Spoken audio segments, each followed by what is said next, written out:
Metric Motorcycle Madness presents.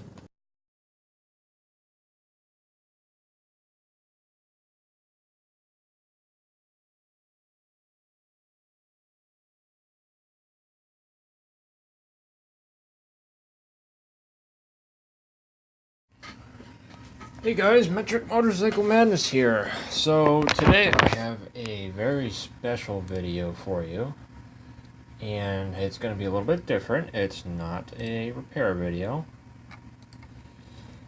This video is going to be about motorcycle license, how to get your license, what to expect, turn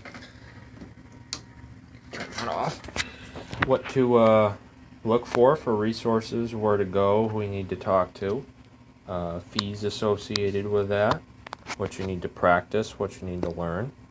Set the camera down here. I apologize in advance for those of you watching this who are new to my channel. The audio and video quality of this are going to be even more poor than normal because I'm shooting on my crappy cell phone. So I've been wanting to do this video for a while because in New Hampshire there's an extreme lack, and this isn't to shit on you if you work for the state or anything like that, but there's a lack of information about how to obtain a New Hampshire motorcycle license, and there's a lack of information on what to study and what to practice and what to expect on the tests. And this, I think a lot of this leads to certain people failing. I know I had a couple friends who are great riders. In fact, one of them is a better rider than I am. But he failed the first time around, and that's because I don't think he took enough time to study and practice when he went to go take the test. So hopefully I can get some links in the description for some of these resources after I'm done talking about them. And of course, Google is a great resource, so you can just Google all kinds of things. But I'm trying to make it a little bit easier so people can find certain ones that are most important quickly. I understand right now it's kind of getting towards the end of riding season for most people. However, as long as it's not snowing, I ride all year round, so I'm still going to put the video up before next year. So hopefully some of the new people coming in and trying to get a license will have some extra resources. So we'll get into the meat and potatoes now. Motorcycle license in New Hampshire. How do I obtain one? Okay, well, you have a number of different options. Well, actually very limited. You can either take a basic rider's safety course and obtain your motorcycle license that way, or you can test out at a DMV location and you can receive your motorcycle license that way. Which is better, you may ask? I can't make that determination for you. That's going to have to be up to you and up to maybe the people who you are encouraging you to go out and get a license. My recommendation is to talk to people who have gone for it. For me, it was easier, and I was already set up to just go and take the testing. I didn't have to go through the basic rider safety course. I didn't feel the need to. I didn't feel I wanted to spend the money on it. Now, should you? Could you? Yeah, probably. It's not a bad idea at all, especially if you plan on getting insurance. Just like with regular driver's education, sometimes insurance companies will give you a discount for having that under your belt. However, this is New Hampshire, one of the few states in the country that is not required to have insurance, unless you have an SR22 for whatever reason you fucked up. Excuse my language. So with that, the basic rider course, the fees vary for the basic rider course. It's usually a 2 or 3 day course, I believe. I want to say 3 right now. They are done some locations. They are done during weekdays, I believe, for certain individuals, and a lot of them are mostly on weekends. And the fees associated with that, I don't know what they are currently, but last time I knew they were, I believe, over $200. I could be wrong on that. per rider. But the nice thing is if you want to get your motorcycle license, but you don't have a motorcycle yet, that's where the course comes in real handy, because they provide a motorcycle for you, and usually it's like a 250cc or something like that. And that's really great because you can go and get your license without actually having a bike yet. That's what really had drawn me towards being interested in it first.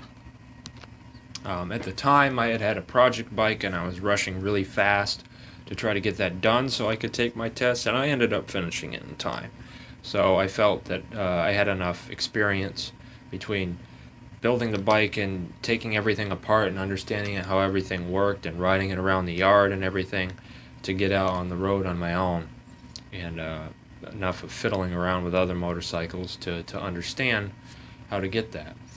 So for some of you who are maybe more nervous about riding, getting into that, or you feel you need more pointers and a professional to show you the best ways of riding, then I would recommend you go and take the course.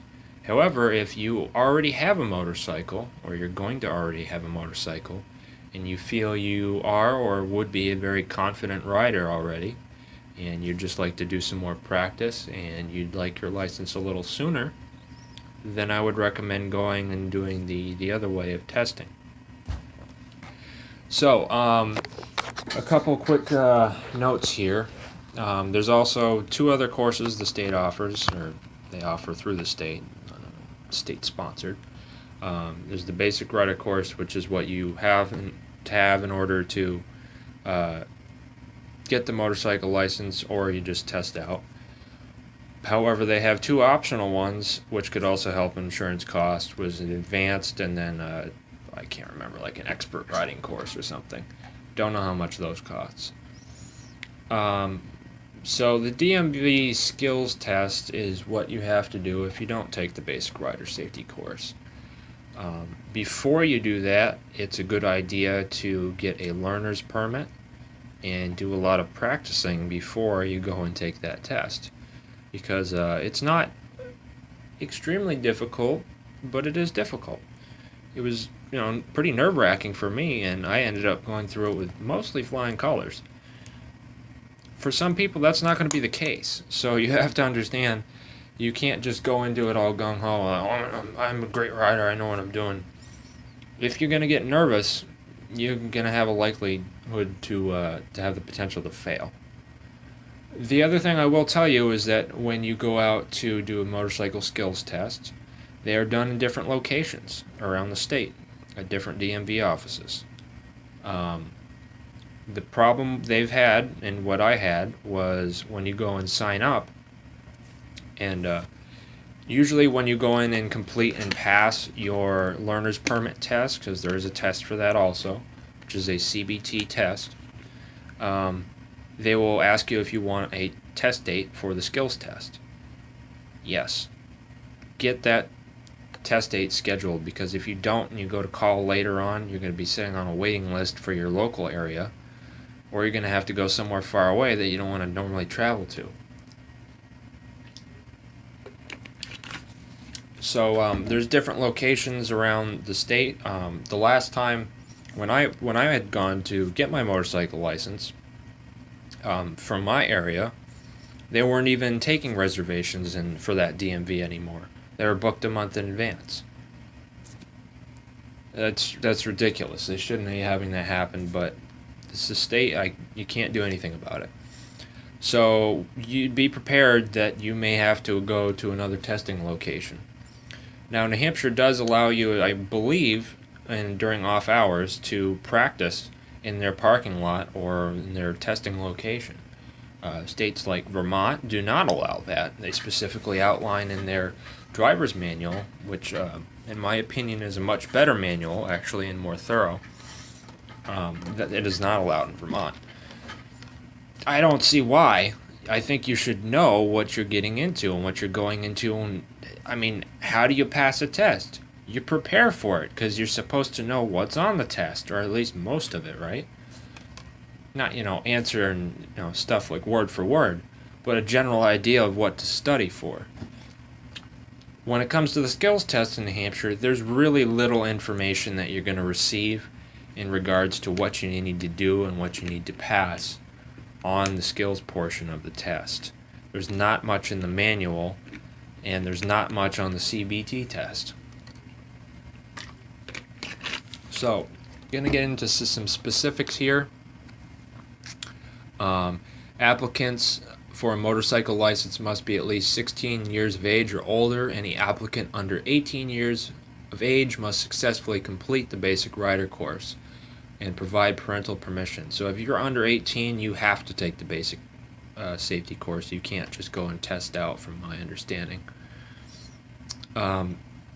Applying for a motorcycle license, you need a valid New Hampshire's driver's license to begin with.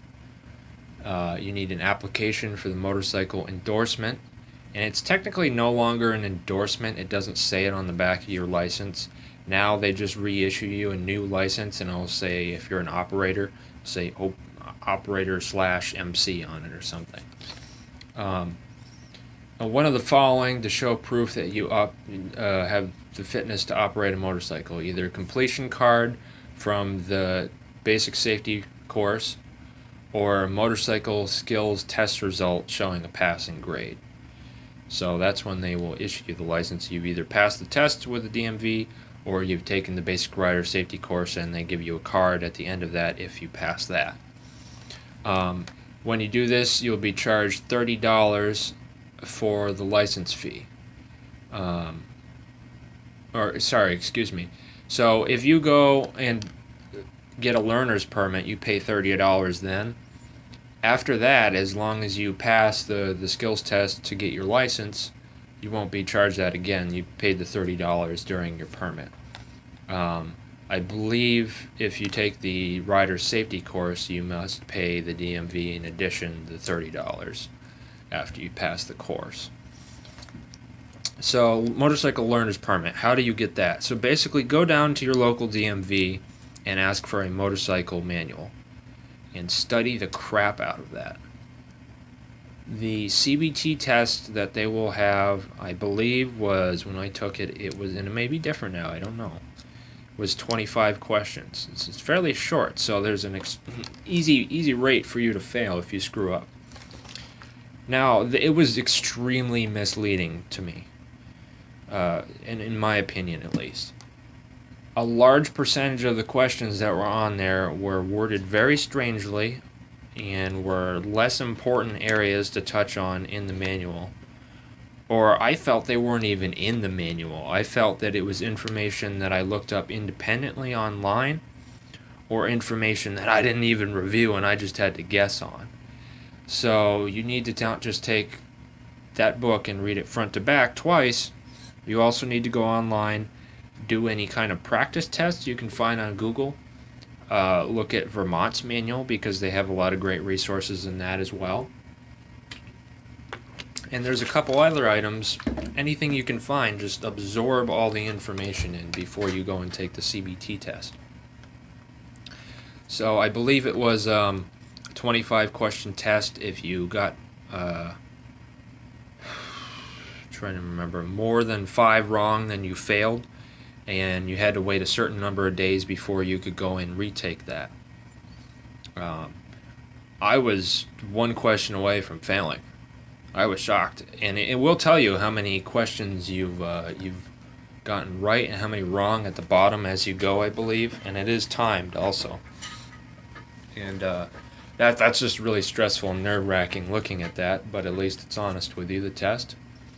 So if you go and you pass that test, they will write you a learner's permit. That learner's permit is good for 45 days for you to go out on your motorcycle, which is provided, legally registered and inspected, to go out and practice, be on the road, do whatever you need to practice and prepare for that skills test if you're going to go that route. Now, I'm not going to touch much on the basic rider safety course, because all you really need to do for that, if you want to go that route, is apply, pay the fees, attend the class. They'll do most of the stuff for you. This is really going to touch on what you need to do mostly if you're not going that route and you're doing this independently. So, let's see. the approved driver's education course, blah blah blah, valid for this. So if you have the permit, the 45 days, it is not a renewable permit. So here's the problem with that. You can't drive your motorcycle to the testing location if your permit has expired. So you would have to trailer your motorcycle to the testing location if your permit has expired. So that's why it's really important when you get your permit to make an appointment sometime before your permit expires, and then you can ride the bike to the testing location, which would be nice. And then, if you fail for some reason, you can still ride it home. The other problem with this is if you fail the test and then your permit expires after you fail the test, now you got to trailer it anyways. So that's one thing to consider. With the 45 days, you cannot ride at night. It will not allow you to ride after sunset or before sunrise. That's what it says. And I argue that with the police, whatever that may be, but I think it's pretty much like 8 to 8 kind of deal there. Depends on the time of year and each day. The other thing you cannot do is you cannot ride a passenger on your motorcycle with you with the permit. I don't necessarily agree with either of these rules, because if it's really practice, then you need to know how to ride with a passenger if you are going to. And you most certainly need to know how to ride at night, because that is a very important aspect of motorcycle riding, because you have less ability to balance when you can't see around you. And a directed path, you've got more likelihood to be in a crash at night. So the fact that they just have you take a computer test and they'd say, here you go, get on your motorcycle, and then you go and take the road test, even though you've already been driving on the road for 45 days, is kind of silly. And then they say, oh well, you can't ride at night. No, you can't do that. You might crash. Well, yeah, but you could get your license, not ride at all at night during your permit, and then you get your license and then you don't know what to expect at night, and then you crash after you get a license. So that part doesn't really make sense to me. But follow the rules, follow the laws, follow what they say. So anyways, applying for the motorcycle learner's permit, you got to have motorcycle endorsement application, the $30, your license, when you go to the DMV. The handbook, I believe you can get as a PDF online also if you don't want to go stop down at a local DMV. It should be on the newhampshire.gov website. What else here? So the motorcycle skills tests are on a seasonal basis. So it's kind of during the same period of time of year when they conduct the basic rider safety courses, which the schedule usually comes out in January or February, I believe, for the basic rider safety course if you're looking to sign up for that. And you need to sign up for that months in advance, because all of these spots fill up for basically the whole rest of the year very, very quickly. So you might not get your preferred class dates. And same deal, like I said, with your skills test, doing that. So once a test is scheduled, says it will be held rain or shine. I don't know if that's true or not. Excuse me.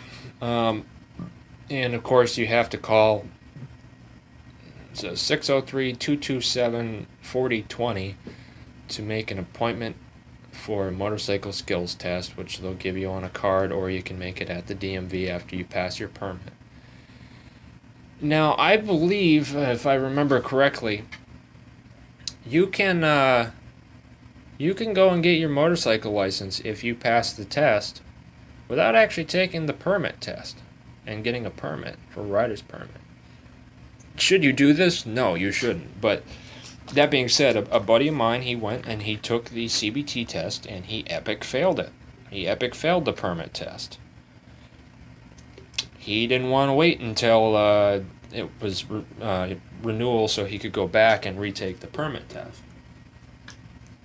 So instead, he trailered his bike to the testing location, made the test date, tested out, and he actually passed and got his motorcycle license. Pretty sure you can do it that way, but I wouldn't if I were you.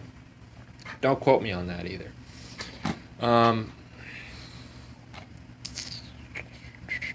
So here's another thing to consider. What kind of motorcycle do you have if you're going to take this test? If you think you're going to come in to this test on a Harley, Electra Glide, or a Road King or something like that, or maybe a Yamaha V-Star 1600 or whatever, with 8 hangers and highway bars and a touring size motorcycle, or you think you're going to come on a CBR 1000 and come screaming around the corner and you're going to pass this test, yeah, you can be the best rider in the world, and unless you have done hundreds of hours on those type of motorcycles to be able to pass this kind of course, it's not going to happen. So I'm not saying that you need to ride a smaller motorcycle when you're starting out. You probably should, but if you can handle a large bike, then that's great. That's great. If you have a large bike and you're worried about being able to pass the test with it, that's why I would suggest going and taking the basic rider safety course where they provide a bike for you. However, if you have one you think you're going to feel comfortable and you can do this with and take the test, then by all means go and take the test. But I would not recommend riding on a huge bike because they're going to laugh at you, especially if you dump it and you start scraping stuff trying to go around and do the test. And you'll see when you get to a testing location why you don't want to have a bike with giant highway bars really low to the ground and ape hangers. The maneuvers they make you do are really not as easy to do as you might think with some of those accessories that make it more difficult. I mean, if you want to go and watch the YouTube videos online of motorcycle police doing rodeos, those guys know how to do that shit. They can do it very well, but they spend hundreds of hours doing and practicing stuff like that, and that's not really what you need to be doing just to get a motorcycle license. So here's a couple other things to consider. Do you have a three-wheeler? Do you have a Can-Am or Spider or whatever the hell it is? Do you have a three-wheeled Harley? Do you have a three-wheeled Goldwing? I don't know. That's a whole different ballpark, whether you go to take the test either way. If you go and show up to a testing location with a three-wheeled motorcycle, guess what? You're going to get a license which is limited to only riding three-wheeled motorcycles. That's how the state does it. If you get a two-wheeled motorcycle and you go and test out with that, then you can ride either. You can have a two-wheel or a three-wheeled motorcycle. Now here's other things to consider. Motorcycle engine size is what determines how far they space cones apart on the course. So if you have under a 600cc motorcycle, cones are going to be much tighter. If you have above that, they're going to be wider. So it's really nice to have something like a small bike with a larger engine of just above 600 cc's, because then you've got so much more room to move around the course, but if you've got a smaller, more maneuverable bike. Great bikes for that would be Suzuki Savage 650, Honda Shadow 600, Shadow 750, I'm trying to think of Suzuki or Yamaha, stuff like that. You get the idea. CBR 500 or something like that. I don't know. Whatever you guys ride, it's fine. Harley Sportster would be, a good choice. So I've gone over, two-wheel, three-wheeled motorcycles. What you need to do to apply for that. So now I'm going to get into what's actually on the course. And that's where it's really vague in New Hampshire. They don't really give you any material what the course is going to look like. Where are the cones going to be spaced? What maneuvers do you have to perform? How many points do you have to get when you fail? Blah, blah, blah. And they don't let you keep any of that paperwork afterwards. So you basically get a second to look at it, take it back to the DMV location once you get your license, and hand it in. And I don't know if they let you even take a photo of it or not. I should have, probably, for my own record, but I did not get a chance to. So a lot of the things I'm going off, are actually coming from the Vermont manual, because the Vermont manual, some of the maneuvers they have you perform are very similar or the same in the tests. And so I'm going to probably include down below a link to the Vermont manual, because it shows with pictures what that kind of maneuver it is that you should have to do. So looking at the Vermont manual, there's a course layout, and basically it's going to be in a parking lot somewhere, and it's going to be a very large rectangle, pretty much boxed in area. And actually, before I even touch on this, what you need to do to prepare before you go in for your motorcycle skills test: get a good night's sleep the night before, check over your bike, make sure that it's all ready to go, it's fully fueled, that you don't have any mechanical problems. Make sure that you've had something to eat and you're not dehydrated. Don't overeat, especially if you're anxious or something about that. Have another person come there with you to either watch you or help you, or whatever you need. Don't push yourself. Definitely don't push yourself. You can screw up a lot on this test and still pass and still get your motorcycle license just fine. You can also make a couple certain mistakes and they instantly fail you on the spot and you're done. You will have to go back and you will either have to retake the test or whatever they require. I can't remember. I believe you can fail it once or something like that, or twice, and then you can retake it, the skills portion. And I'm not sure about the permit test, how many times you can fail that. But again, if you kept failing the permit test, I don't know why you would, but you could probably still go and take the skills portion without having to take the basic rider safety course. But that being said, if you keep failing the skills course, I believe they eventually make you take the basic rider safety course if you keep screwing up. So that's something to keep in mind. Anyway, so there's a course layout, and there's all these little boxes and lines and wonderful things. So this is going to be, I'm going to talk about the first one. It's called cone weave and normal stop. This is one that screws up a lot of people, especially people with bigger motorcycles, especially people who don't practice before they go. So what they do is basically you start from a point and you ride to the right of the cones, left of the cones, right of the cones, left of the cones, and you just weave in and out between cones that are placed fairly closely together. And you have to weave in and out of them and then come to a stop in a, it looks like in a box, and you have to put your front tire within the borders of the box. He signals you after that, you come back, you do a loop, and come back around to the beginning of the course. Sometimes they'll just have you, and they'll give you instructions on each station when you go, of course, but this is what to try to practice for. Sorry, I gotta stay hydrated as well. So these cones, I can't tell you how many feet they're spaced apart, but they're a couple feet. They're maybe anywhere between 4 to 7 feet around there. So a good way to practice with this is to go out and go into a parking lot with lines. Let's see if I can get this.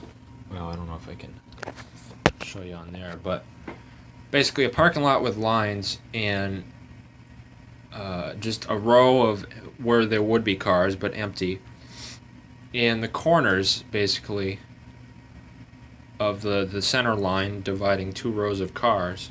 Just practice weaving in and out of those, or you can even set up your own cones if you want and put them out a couple different feet. Now when I did it, the cones were in a straight line. In this Vermont manual, I believe it shows them maybe slightly staggered, but I don't think they are normally. So you'll lose points in this station if you stall during the exercise, put a foot down, hit or skip a cone during the weave, you skid when you come to a stop, or you fail to stop with your front tires on the borders of the box. These are all losing points criteria for pretty much most of the exercises that you're going to do in the course. So before I go on the second one, how are you going to instantly fail the course, you may ask? You're going to instantly fail the course if you dump your bike. If you dump your bike, you are going to fail the course instantly. You're done. So don't dump your bike. If you have to put a foot down, you'll lose points, but whatever, put your foot down. The one part I messed up on we'll get to later, and that is exercise number 2. I went around the course the wrong way, and I panicked and realized, oh crap, I went the wrong way after I did the actual exercise perfectly, and then went the wrong way around the course from what he instructed after he already told me twice, because I'm stupid. And I only lost 1 or 2 points for something else throughout the whole course, actually.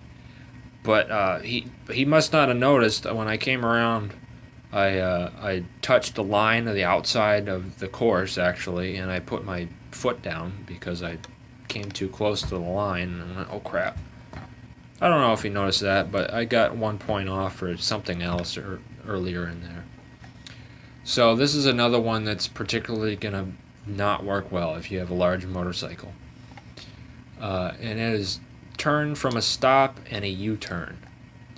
So from a start point, you make a direct 90-degree right turn in between boundary lines. And go ahead and look at this in the Vermont manual. It's part 1, like page 22, 23 is where these are. And it should be pretty similar for New Hampshire. So there's a 2 right angle locations, and it's basically just an L box. And you have to do a 90-degree turn, starting from a stopping position a couple feet away, and make it through and turn through that L box without touching your tires on the lines of the box. So that requires slow speed maneuverability, clutch control, throttle control, understanding how to get through something like that. So that's one thing you really need to practice a lot too, to make sure you don't just fall right over. And then you after that, you go down the course, you go to the right side of the course, crossing a center line, and then you do a U-turn and then come back. What I did accidentally is I came out of the L box and I just went straight down that end of the course and then did a U-turn and came back that way. You're supposed to go to the right side of the course and then back around, doing a basically kind of like a figure 8. More like a 6 actually is what you're doing. You'll lose points if you stall, put a foot down, cross the boundary lines.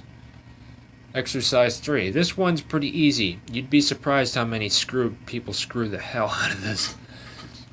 I've watched a guy dump a bike doing this exercise, which should not happen. So, from a start point, you accelerate up a straight path.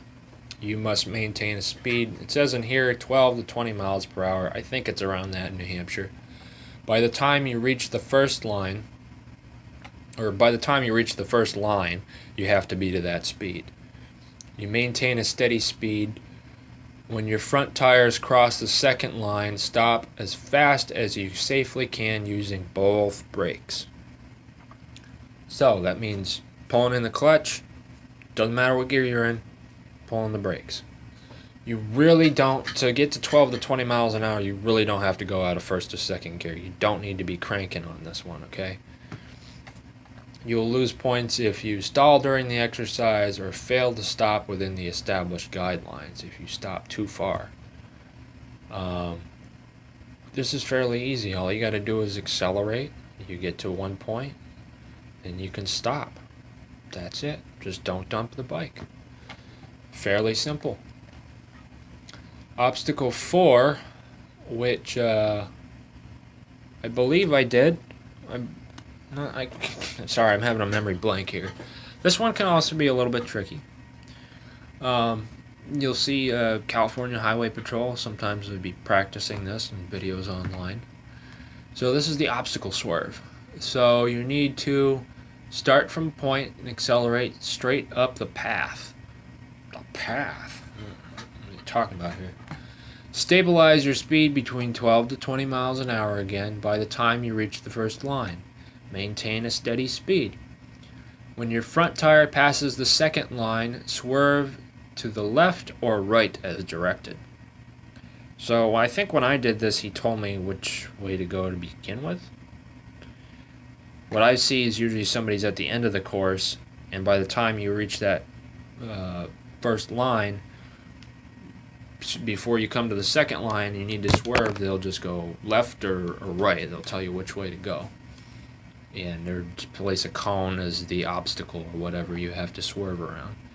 And then you have to come and continue forward. Sometimes they'll have you stop in a box, other times you just keep going. And then you'll come back around. You lose points if you stall, touch or cross the obstacle or sideline with either tire, swerve in the wrong direction, dump the bike, you suck. So the three-wheeled rider course is pretty much, to my knowledge, it's similar, but it's a little different. The boundaries, the cones are also set way farther apart than normal. So I've never even ridden a three-wheeled motorcycle, to be honest. So there's a left turn and normal stop. Basically all you do is you start from one direction, you come down to the end of the course, and then you just do a U-turn basically within the lines of the box, and you come around. And then you stop with your front tire or tires in the borders of a box. I don't understand how you could fail that. You're just driving in the course and stopping in a box. You don't have to do any particular speed or anything like that. There's the cone weave and turn from a stop.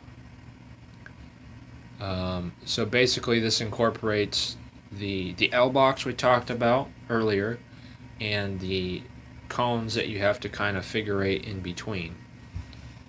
And obviously they're set way farther apart, and I think they're staggered here.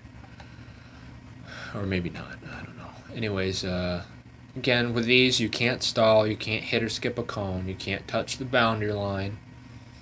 Points will be taken off. And I don't know, without having the original paperwork, how many points you can have taken off, where it would give you a failing grade. But it was a significant amount that you could lose points and still pass. It's really the instant fail criteria you got to watch out for, like dumping the bike. And I believe stalling deducts more points than if you hit a cone or put your foot down or something like that. So basically the cone weave turn from a stop, you're basically, with a three-wheeled motorcycle, you're doing that cone weave in and out of the cones, and then you do a right-hand turn, you stop, and then he has you start again, I think, and then you do that L turn through the box, or the turn through the L box. They're doing the identical thing with a quick stop. You pass one line, you need to be going 12 to 20 miles an hour, and you need to stop as quick as you can. You can't stall during the exercise, you can't fail to stop. I'm pretty sure that was another fail criteria. Maybe it wasn't a fail criteria, but points off. If you squeal the tires on your bike, you skid. That was another thing they took off. So you need to come to a quick but gradual quick stop. You can't slide. Obstacle swerve, the same thing with a three-wheeled motorcycle. You come up 12 to 20 miles an hour by the first line. Second line, they tell you which way to swerve to avoid an obstacle or whatever like that.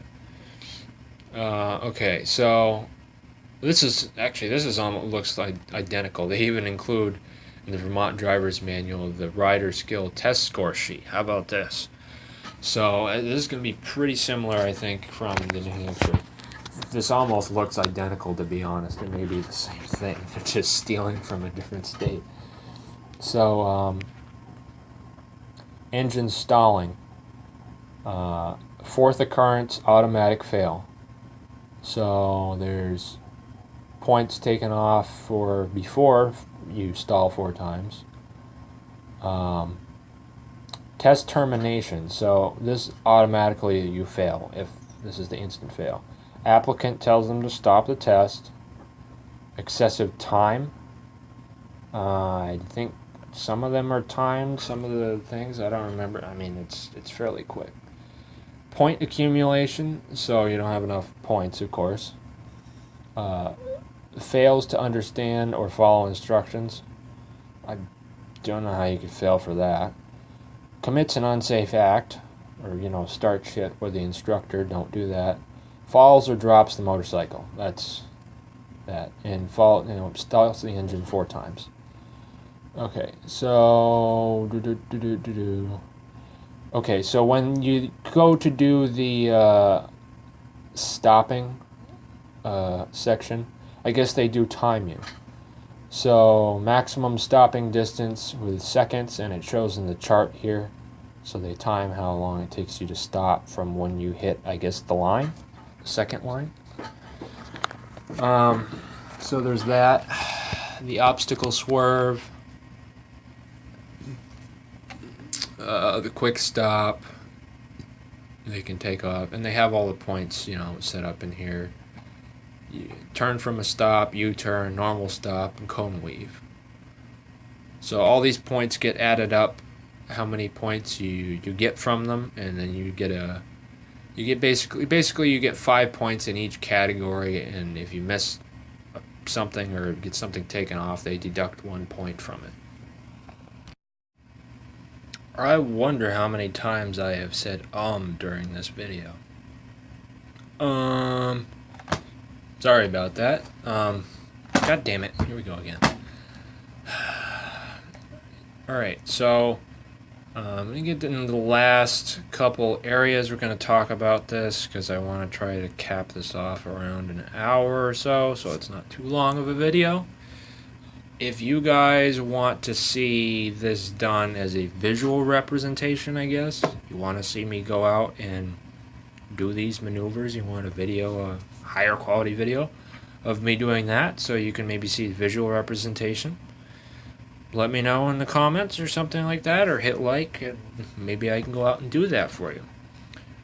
My channel usually isn't these kind of videos. This is my first time doing this kind of video, so I'm kind of not sure where else to go with it, what else to talk about, really.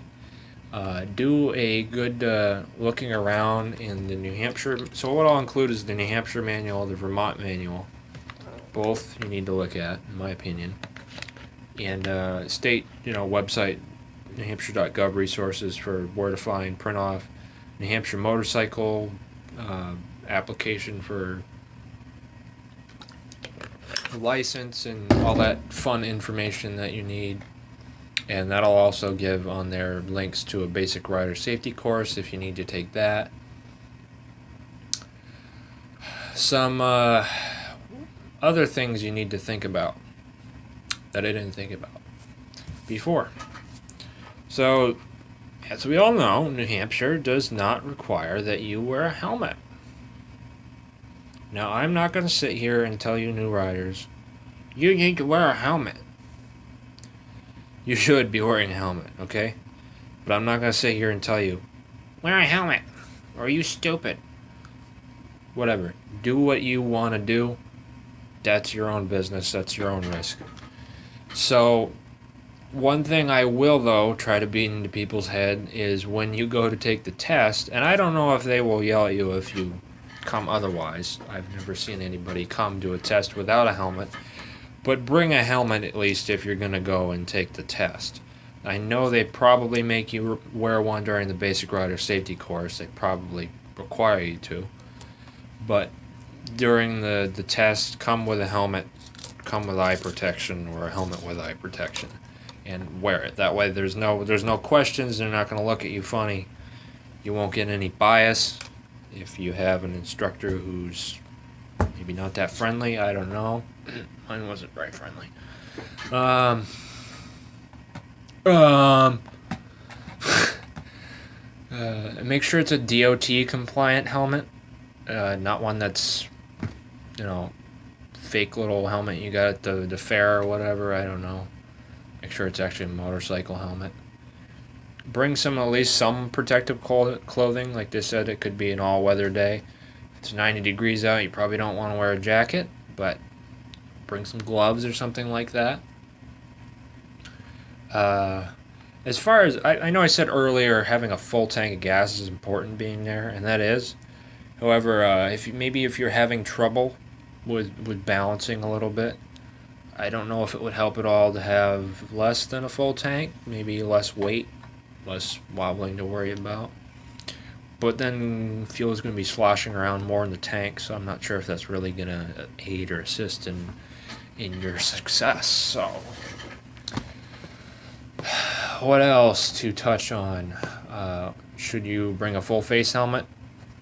I don't know. That's up to you. You can do whatever you like, I think, as long as it's DOT approved. You can have a half helmet or a piss pot or full face, half face, whatever. So those are basically the things you need to do, and you need to check out these resources.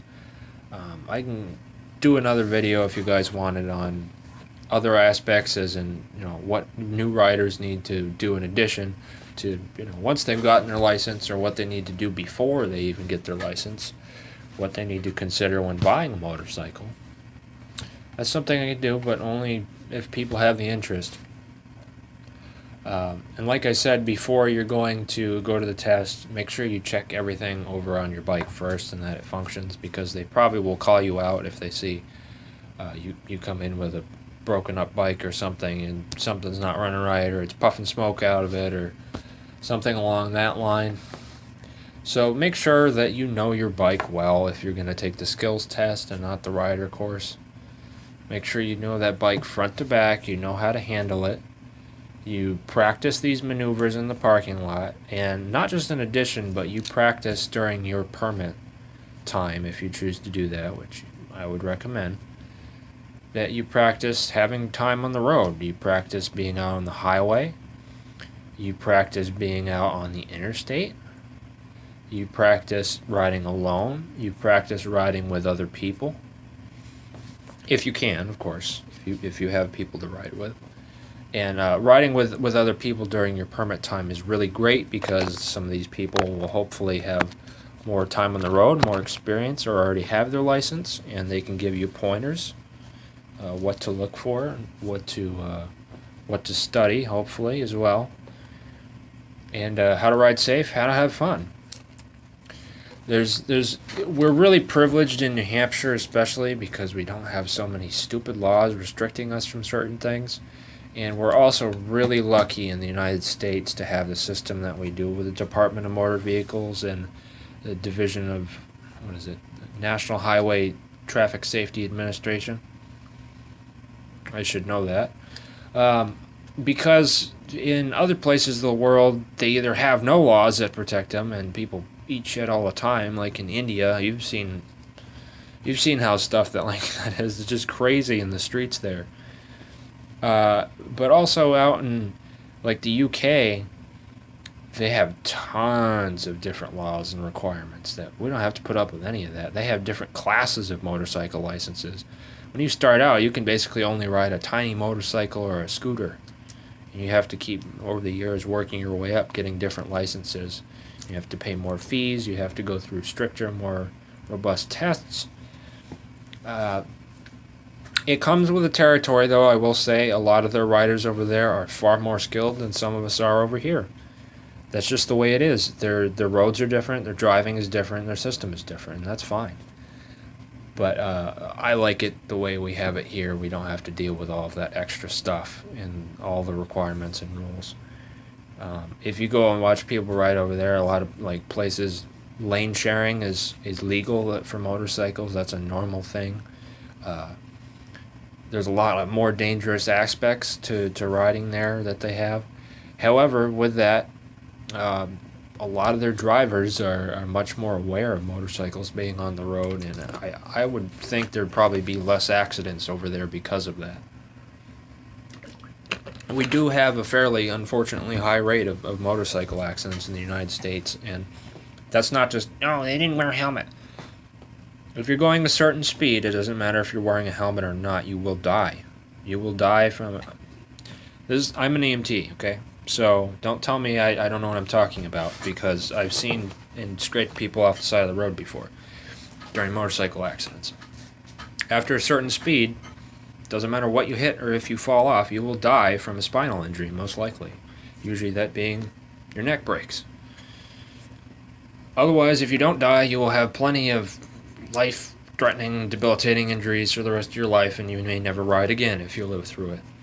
So helmets are important, I think, and I wear one often. I don't wear one all the time like I should, like around town I don't, but I do on the highway just because it protects against, head injuries at a certain speed. After a certain point, after that it's useless. Also bugs, things in your head. Have you ever had a big old June bug or a dragonfly hit you in the head or the face? God, that hurts. Let me tell you, it's really nice having that helmet protecting your face and your head from that. And, getting hit with that can also cause an accident if you can't see. So, don't worry, I won't beat the helmet thing anymore. Okay, so I don't really know what else to suggest as far as practicing, so that's why maybe I should make another video showing you guys what to physically rather than talking about it. But one thing that's another really great thing to start practicing is just doing random maneuvers in an open parking lot and feeling how your bike stops, feeling how your bike accelerates, shifting through gears, understanding how to come to a complete stop fairly quickly, understanding how to accelerate quickly, understanding, and this is the biggest thing that people can't get past, is understanding how to not fear the motorcycle. You should always have a little bit of fear of the motorcycle, and that's perfectly natural because you don't really need to be cocky on a motorcycle. That's how you get killed. But you should also not have so much fear that you're not able to control it as easily as you should be able to because you're afraid of falling over or something like that. Because as long as you have throttle control and clutch control and basic skill of leaning, you will be fine. You will not dump the bike unless you're doing the wrong thing at the wrong time. So you need to know how to shift through gears fine and operate a manual transmission. You need to know how to accelerate with that. You need to know how to know when to brake, know how to brake. So most cases you're always going to use both brakes when you're coming to a stop. When you're going down very large hills, I'd recommend only using the back brake gently when it's needed. So with that said, you can skid, so you don't want to give it too much, but you don't want to bump over the handlebars. The front brake provides, I think it's something like 70% of the braking power comes from the front and not the rear. So that's something to consider when you're braking.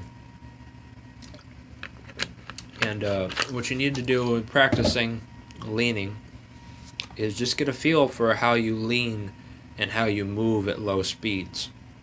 Because it's much more difficult at low speeds maneuvering a motorcycle, the less power you have going to the rear wheel, than it is at higher speeds where balancing turning is literally just shifting your weight. You're not really moving the forks that much, the handlebars either.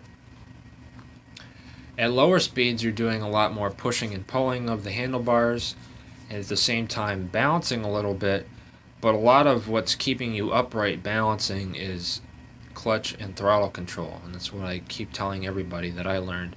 To get through those little cones in the parking lot, setting a good pace to go through them at a constant rate without stopping is really how you're going to get through them the best. And that's accomplished by basically, as you come into a little bit of a turn, let out on the clutch a little bit and give it just a little bit of throttle to coast back. Then squeeze the clutch in, and then come back the other way. Let the clutch out again a little bit, give it a little bit more gas, and then come back. In and out and in and out. And that will keep power to your rear wheel so you can balance upright but still make very tight corners and turns.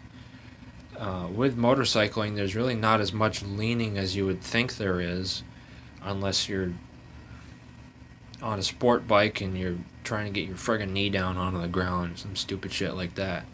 Or if you're track racing and stuff like that, that's a different situation. So one thing I will say is that be safe out there, guys. Do as much practice as you possibly can. Don't break the rules. Don't break the laws. Follow what the instructors tell you. Follow what the state tells you. And get your license and have blast after that. And you won't have to worry about it ever again after you get this done. But you need to concentrate, take the time, and go and practice. Even if you think you practice too much, it's probably not enough. Because when I took it, I mean, the CBT was like, wow, I thought I was going to fail it. And I thought I had failed the practical, but I went through it just fine. I only had like a point or two taking off. So most people will not have problems. But if for some reason you do, try again. Don't give up just because you failed one time or you failed twice. You can still get a motorcycle license. It can still happen. I understand there's some people that just two wheels isn't for them, but you should probably figure that out before you go messing around with try to get a license. After that, you guys will probably be fine. There's a lot more concern about people worrying about certain aspects of tests that aren't even anything to worry about, and most of it stems from the physical part of it and not the CBT, and as do most tests with psychomotor type tests. But it's really not as bad as it seems. They make it really simple so even people with basic skills who screw up a bit can still pass and still get a motorcycle license.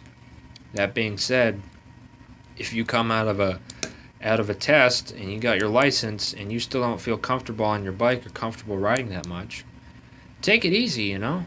Don't pedal to the metal, you know, when you first get out on the road as much as you really want to. Take it slow. That's all I got to say today, guys. So hopefully this video had somewhat insight into what to look for, and that the resources I'll post down in either the description or comments will be helpful. If you have any questions, feel free to leave a comment. If you want me to make a second video and showing these exercises that are going to be in the test, or touch on anything else, something like that, let me know. If you guys hated the video, I don't really care. If you guys liked it, great. So, that's all for today, and maybe I'll make another one of these sometime. Who knows?